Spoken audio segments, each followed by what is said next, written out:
विपट प्रसादात मम राम नाम। तो उन्होंने मर्यादा का पालन किया, क्योंकि ब्राह्मण को भगवान कहते हैं बड़ा होता है।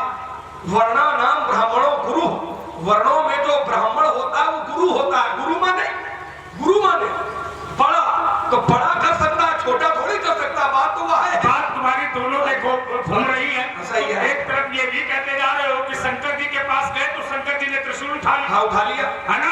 तो एक तरफ तुम कहते हो कि ब्राह्मण बड़ा है। हाँ, बड़ा है। बात समझो। देखो हम नहीं कह रहे, ये भगवान का श्लोक है। ये भगवान ने कहा कमला बरोहम, तो कमला बरोहम में हम थोड़ी, कमला बरोहम में कमलापति है। कमलापति है की बात सही है, तो कमलापति की बात तो क्या शंकर जी काटेंगे क्या? हाँ, बिल्कुल काटेंगे, क्यों नहीं काटे। शंकर जी काट देंगे कमलापति की बात। हाँ, माने कमलापति जो है शंकर जी के स्वामी है, और स्वामी की बात सेवक काट देगा व्यास जी। क्यों नहीं काट सकता? नहीं काट सकता। क्यों नहीं? शंकर जी को अगर कोई आदेश मिला है तो आज तक शंकर जी ने ये नहीं कहा कि काट देंगे। माने स्वामी शंकर जी से निवेदन किया, लो व्यास जी क्या है? आप विनती मम सुनहु शिव, काट दो अभी ये काट दो। मम सुनहु शिव, ठीक है, जो मोह पर यतिनेहु, ठीक है। चाय विवाह शैलज है, यह महिमा ने देव। तो शंकर जी ने ये कहा कि नहीं करेंगे। शंकर जी ने कहा सिरे धर आयसु करिए तुम्हारा, परम धर्मो यह नाथ हमारा। इसी का उत्तर ले लो, यही से कटी है। शंकर जी ने कहा कि सिरधरि आयसु करब तुम्हारा, जो आपने कहा है मैं वही करूंगा। तो क्या शंकर जी ने वो किया? शंकर जी ने किया? जहां का प्रसंग आप पढ़ रहे हो, हम वहीं पर खड़े। भगवान राम जी ने शंकर जी से कहा, क्या कहा कि अब विनती मम सुनो शिव, अचो मोह पर यतिनेह। करना क्या है? तो कहा जाओ विवाह शैलजहि, तुम जाओ और जाओ विवाह कर ले। कैसे? शैलजहि, शैलजहि माने पार्वती से। या वही मांगे या ये मुझे दे दो। तो शंकर जी ने किया, ब्याह किया। कहां गिरा? ब्याह करो गिरा, ब्याह क्यों गिरा है? प्रसंग पढ़िए महाराज। तो विवाह नहीं किया है, बैठ गए। कहां? आसन लगा करके। वो आसन लगा लिया तो समाधिस्थ हो ही गए, और जब समाधिस्थ हो ही गए तो ब्याह भूल गए। ब्याह जब समाधि लगती है तो हम ब्याह हो ही चिंता करिए। हम उसी प्रसंग पर टिकेंगे महाराज। जहां का प्रसंग आप उठाओगे तो उन्होंने विवाह नहीं किया। विवाह कब किया? जब तारकासुर पैदा हो गया, तारकासुर का अत्याचार हुआ, और जब अत्याचार बहुत बढ़ गया तब देवताओं ने कामदेव को भेजा। और काम से कहा कि करौ क्षोभ शंकर मन माही, शंकर जी के हृदय में क्षोभ पैदा करो। काम ने कहा कि ये काम बड़ा कठिन है, लेकिन चलत मार अस हृदय विचारा, और शिव विरोध ध्रुव मरण हमारा। शंकर जी की समाधि भंग करना ये सुनिश्चित है कि मैं मारा जाऊंगा, लेकिन फिर काम ने सोचा कि परहित लागी तजिए जो देखी, तो संत प्रशंसी देखी। अबे है ब्याह नहीं भाई, ब्याह कब है? छाड़े जिसम दिसी कौर लागे, छोटी समाधि शंभु तब जागे। शौरभ पल्लव मदन बिलोका, किए कोप कंपे उतरे लोका, तब शिवती सर नयन उघारा, चितवत काम भय उचरी। ब्याह नहीं भाई, ब्याह में नहीं भाई। अब विवाह के लिए कहा कब था? जरूरी नहीं है कि प्रत्येक बात मानी जाए। आप कहते हो क्या सेवक स्वामी की बात काट देगा? हाँ, बिल्कुल काट देगा। जैसे स्वामी है और स्वामी की हम पांव दबा रहे हैं, और स्वामी कहते कि सेवा न करो, बंद करो, तो सेवा बंद कर देनी चाहिए का? स्वामी के पैर दबा रहे हो और स्वामी जी कहते बेटा मत बंद करो, सेवा बहुत हुई गए, तो क्या बंद कर देनी चाहिए क्या? तो अगर ये बात नहीं मानते हैं तो क्या तुम्हें दोष लगता है का? दोष नहीं लगता है। जैसे तो भोजन कर रहा हो, हमारे माता पिता को भोजन करा रहे, या कोई आगंतुक मेहमान आया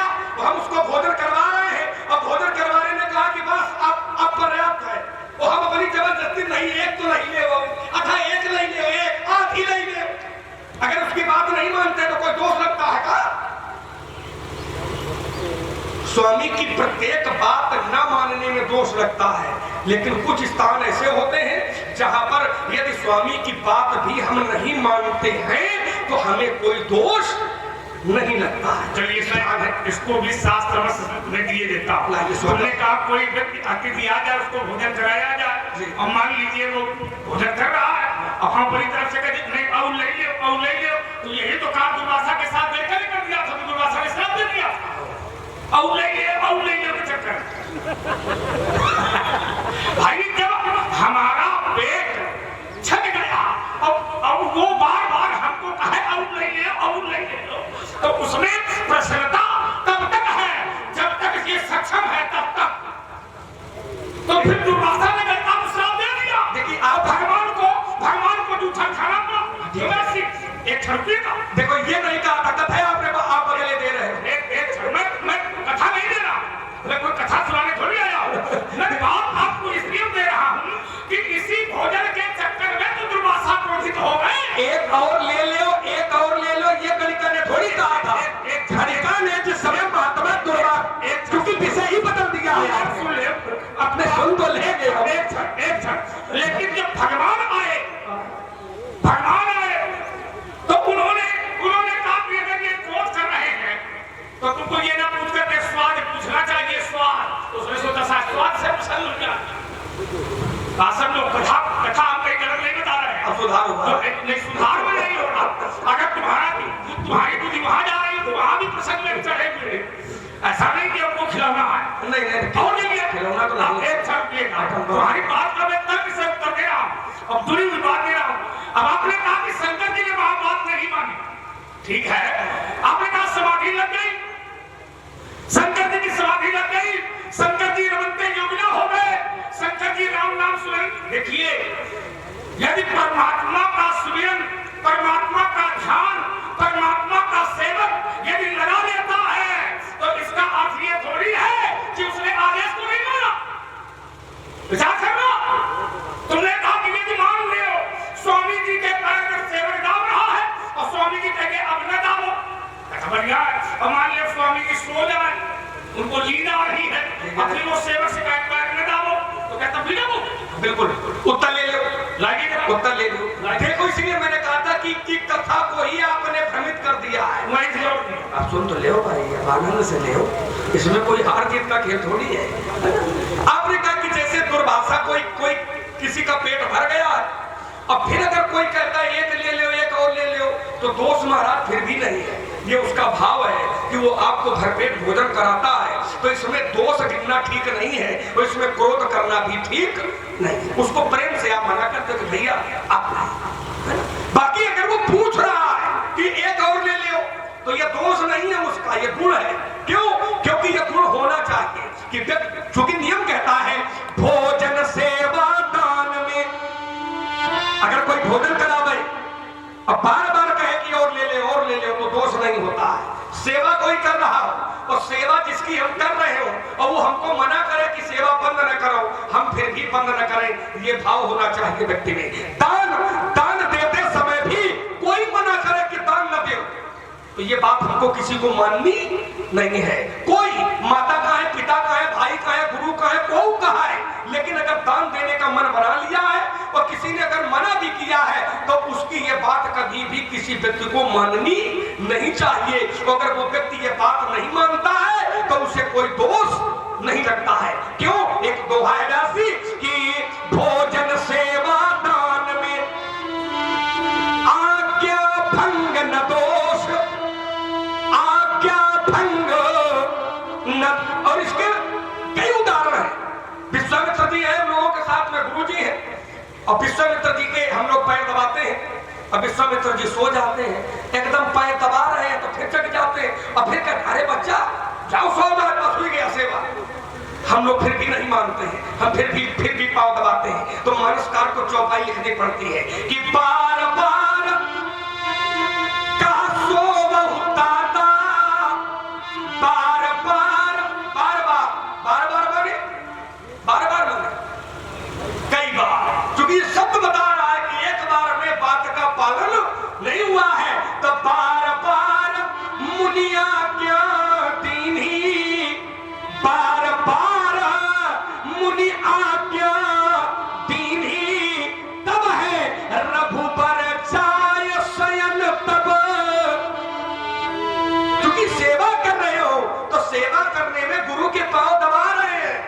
तो गुरु सो नहीं, चाहे जितनी तगड़ी निद्रा आ जाए, लेकिन सेवक का धर्म ये नहीं है कि पिताजी सो गए तो पांव दबाना बंद कर दे ना।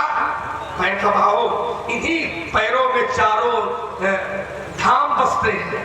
गुरु कृपा से, गुरु चरणों में ही। अरे महाराज, इसीलिए तो देखो जो काम को नहीं कर पाओ, इतना त्रैलोक बैठा था और उस काम को धनुष तोड़ने वाले ने कर दिया, केवल गुरु कृपा से, क्योंकि गुरु के चरणों के प्रति उसको श्रद्धा है। गुरु जी ने कहा कि उठो अमुख, थोड़ा दिशा पकड़ा रहा हूं, हाँ इसीलिए तो पकड़ा रहा हूं, क्योंकि खड़े करना है ना। गुरु जी ने कहा कि उठो अमुख भंजऊ भव चापा, अमेट होता जनक परितापा, तो सुनी गुरु बचन चरण शिरनावा, सुनी गुरु बचन चरण शिरनावा,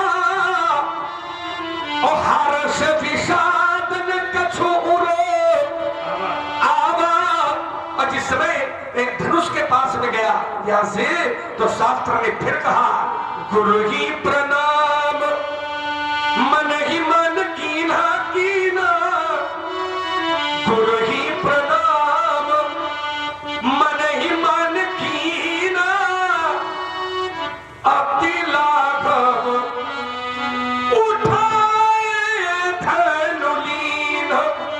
क्योंकि गुरु के प्रति श्रद्धा रखोगे, माता पिता के प्रति श्रद्धा रखोगे, भगवान के प्रति श्रद्धा रखोगे, तो हमको किसी मंदिर, किसी तीर्थ में जाने की आवश्यकता नहीं है। क्योंकि राम जी स्वयं कहते हैं कि धन्य पुत्र जगती तलतासु, धन्य पुत्र जगती तलतासु, पितरी प्रमोद। प्रमोद कहते हैं प्रसन्नता को। उस बेटे का जीवन धन्य हो जाता है कि पिता ही प्रमोद चरित्र सुन जासु, जिस बेटे के चरित्र को सुन करके पिताजी प्रमुदित हो जाए, माने पिताजी प्रसन्न हो जाए, वो बेटे का जीवन धन्य हो जाता है। और धनुष तोड़ने वाले ने वही काम किया है। इसलिए चारों जुग परिताप तुम्हारा है प्रसिद्ध जगत उजिया। क्या बढ़िया है। देखो लक्ष्मण ने जितने भी सिद्धांत शास्त्र मत दिए हैं, इन शास्त्र मतों के सिद्धांतों को कुछ स्थान ऐसे भी हैं, जैसे लक्ष्मण ने कहा कि दान में, भोजन में, यहाँ पर जो है सेवक को अपना धर्म निभाना चाहिए। देखो कुछ स्थान ऐसे भी होते हैं जो हमारे शास्त्र इसको प्रमाणित करते हैं कि यदि भोजन करने वाला अधई बहिर्मुख हो रहा है, माने संतुष्ट नहीं हो रहा है, तो श्राप दे देगा। तो बस जैसे राजा खान था, ब्राह्मण भोजन करने के लिए बैठे, ठीक है, और वो संतुष्ट होना चाहते हैं। ब्राह्मण ऐसा नहीं कि संतुष्ट नहीं होना चाहते, लेकिन समस्या है कि जो भोजन परसा जा रहा है वो भोजन संतुष्ट योग्य नहीं है। बात समझो। तो भोजन कराने वाला धार्मिक है, भोजन कराने वाला धार्मिक है, भोजन कराने वाला दानी है, भोजन कराने वाला धर्मात्मा है, लेकिन जो भोजन परसा जा रहा है वो धार्मिक तो नहीं है। कैसे? समझो, क्योंकि जो भोजन है वो भोजन है मांस का, और करने वाला है धर्मी ब्राह्मण, और कराने वाला भी धर्मात्मा है। लेकिन समस्या ये है कि जो भोजन है वो संतुष्ट करने योग्य नहीं है। काहे का भोजन है स्वामी जी? मांस। थोड़ा सा एक जो आमिष रहा था, और जो भोजन बन रहा है वो भाई रसोई भूसुर मासू, तो मैं शिक्षा में जरूर उठे मान विश्वासु। ये देखिए, जो भाई ठीक पड़ गया, जो पढ़नी चाहिए, और मांस का नहीं है भोजन। भोजन भूसुर मासु, भूसुर माने जो मांस नहीं है, मांस में विशेष है भूसुर। भूसुर, भू माने धरती, सुर माने देवता, और धरती का देवता कौन है? ब्राह्मण। जो भोजन बना है वो ब्राह्मणों के मांस का बना हुआ है। भाई रसोई भूसुर मासु सब तुझ उठे मान विश्वासु। ये भोजन मांस का बना है, लेकिन मांस में सबके मांस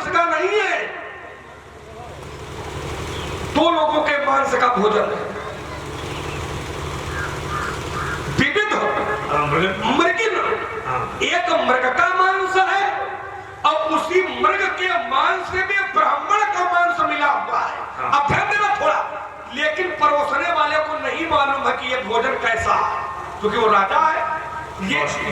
ये तो कलाकारी हुई ना, ये रसोईया की हो गई, है ना।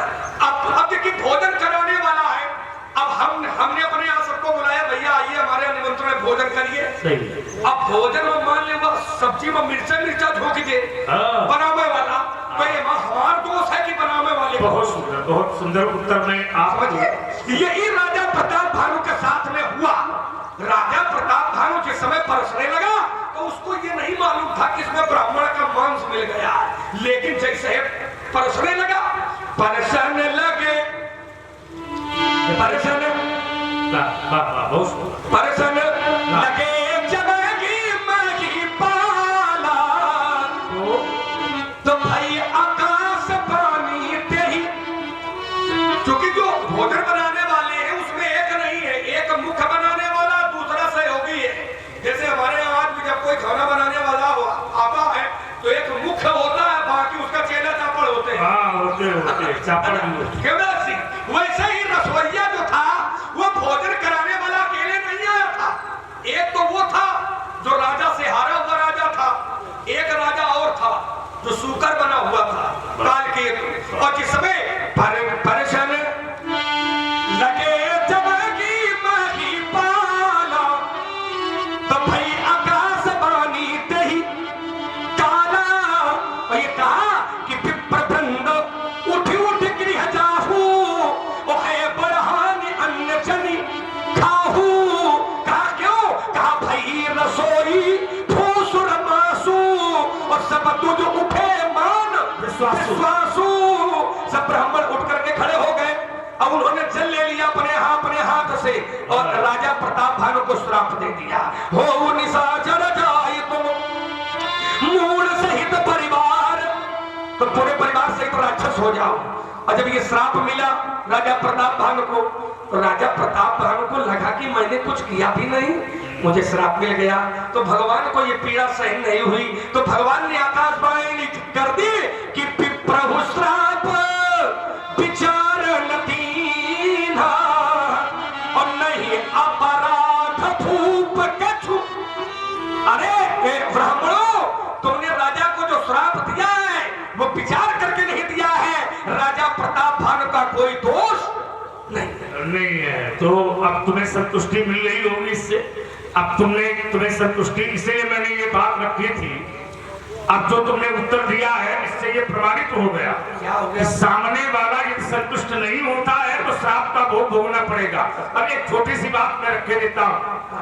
तुमने कहा कि जो भोजन बनाने वाला है वो कालकेतु है, और जिसके कहने पर राजा भानु प्रताप कार्य कर रहा है वो कपटी मुनि माने राजा है।